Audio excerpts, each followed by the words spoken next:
নারীদের স্তন দেখতে কার না ভালো লাগে? সত্যি বললে আমারও লাগতো। বিশেষ করে নারীর শরীরের দিকে তাকালে আমাদের চোখে শুধু রূপ, আকৃতি আর কামনা ভেসে ওঠে, অর্থ, ইতিহাস কিংবা ত্যাগ নয়। আমি নিজেও একসময় ঠিক তেমনই ছিলাম। রাস্তার ধারে কোনো নারী হাঁটলে চোখ নিজের অজান্তেই তার বুকের দিকে চলে যেত। মনে হতো এই তো সৌন্দর্য। তখন বুঝতাম না এই সৌন্দর্যের পিছনে কতটা কষ্ট, কতটা ত্যাগ, কতটা নিঃশেষ হয়ে যাওয়া লুকিয়ে আছে। তারপর একদিন জীবনের এমন একটা দৃশ্য চোখের সামনে এলো যা আমার ভেতরের পুরুষটাকে ভেঙে গুঁড়িয়ে দিল। আর সেই দিন থেকে আমি মানুষকে দেখা শিখেছি। একটি তালপাতা ছাওয়া ছোট্ট ঝুপড়ি, বাইরে লাল মাটির দাওয়ায় বসে এক মা, চুল এলোমেলো, চোখে ঘুম নেই, শরীরটা যেন শুকিয়ে কাঠ। কোলে শিশুটা কাঁদছে না, বরং নীরবে লেগে আছে মায়ের বুকে। সেই শিশুটা জানে না ওখানে এখন দুধ নেই, তার ছোট্ট ঠোঁট শুধু টেনে টেনে চুষে যাচ্ছে মায়ের শূন্য স্তন। শব্দ হচ্ছে চোখ চোখ চোখ চোখ।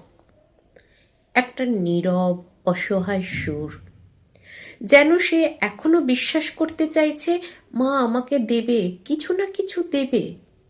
কিন্তু বুক তো খালি, দুধ নেই, খাবার নেই, শক্তি নেই, শুধু আছে এক মায়ের মরিয়া ভালোবাসা।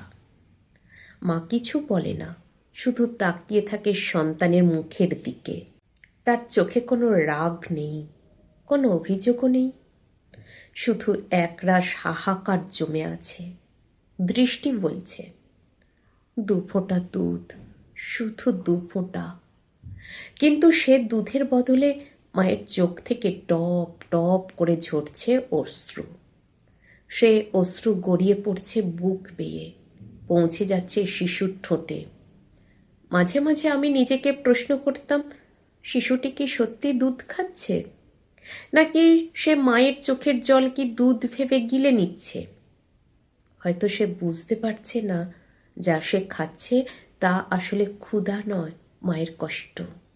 সেই দৃশ্যটা আমার ভেতরে ঝড় তুলেছিল। সেদিন বুঝেছিলাম নারী স্তন কোনো কামনার বিষয় নয়, ওটা এক অদৃশ্য ইতিহাসের পৃষ্ঠা, যেখানে লেখা আছে জন্মের গল্প, ক্ষুধার কান্না, মায়ের ত্যাগ।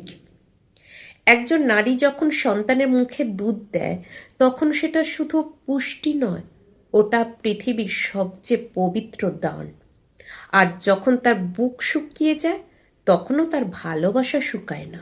আজ আমি যখন রাস্তায় কোনো নারীকে দেখি, চোখ আগে যেটা কামনা দেখত এখন সেটা দেখে না।